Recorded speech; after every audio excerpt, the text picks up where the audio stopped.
Maud, interview première.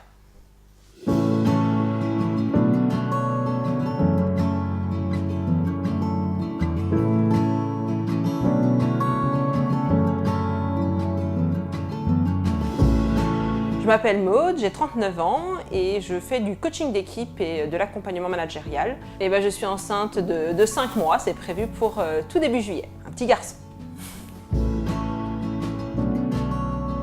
Après les premiers tests de grossesse pour être sûre que j'étais enceinte, premier rendez-vous avec le gynécologue. Derrière, il me prescrit une batterie d'examens pour vérifier un certain nombre d'éléments, dont cette fameuse glycémie. Le résultat tombe et je suis déclarée diabétique. La nouvelle n'est pas terrible. Pour moi, je mangeais pas spécialement de sucre, donc je ne pouvais pas être diabétique. Le diabète, c'était que pour les personnes qui mangeaient trop de sucre. Mais finalement, je le suis bien.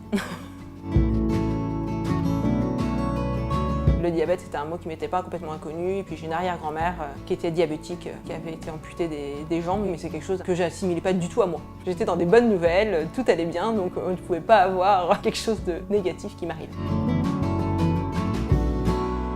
C'est vraiment le placenta qui n'a pas l'hormone qu'il faut pour gérer l'insuline, donc c'est pour ça que certaines femmes sont diabétiques. Aujourd'hui, a priori, dans une grande partie des cas, les personnes qui font du diabète gestationnel ne sont plus diabétiques après l'accouchement. Au moment de l'expulsion du placenta, ça redevient normal, mais les risques sont quand même vraiment accrus, donc il faudra que je me fasse suivre dans les années qui viennent.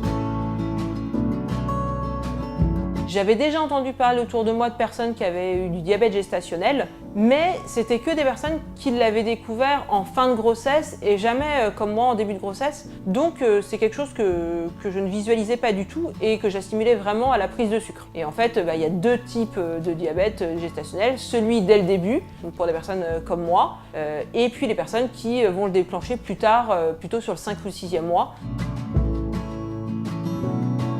Il faut que je me pique le matin avant de petit déjeuner, 1h30 après le petit déjeuner, je me repique avant le déjeuner, 1h30 après le déjeuner, et pareil le soir. Et puis après arrivent toutes les contraintes alimentaires. Déjà vous êtes enceinte, donc vous n'avez plus le droit de boire d'alcool, vous n'avez pas le droit de manger d'aliments crus, et puis maintenant il va falloir, entre guillemets, comptabiliser le sucre que vous mangez dans votre journée.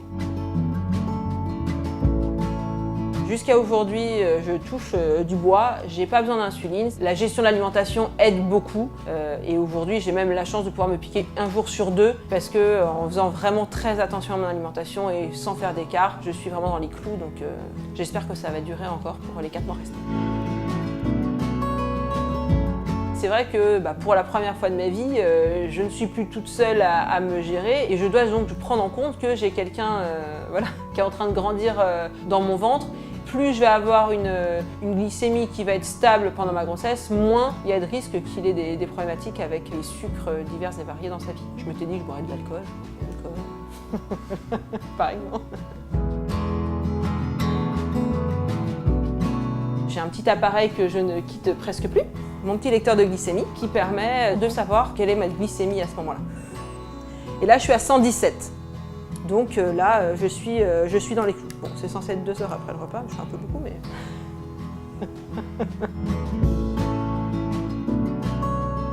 Si j'avais quelque chose à dire aux femmes qui aujourd'hui sont enceintes et découvrent qu'elles ont un diabète gestationnel, c'est rassurez-vous, ça va durer normalement que 9 mois. Donc, et puis si vous la prenez pas dès le début, ça durera moins longtemps que ça parce que normalement ça s'arrête avec la mise au monde du bébé. Et si vous avez la chance comme moi de pouvoir avoir une alimentation équilibrée qui permet d'avoir un diabète géré derrière, oui c'est de la surveillance en permanence, mais honnêtement ça permet de ne pas prendre trop de poids.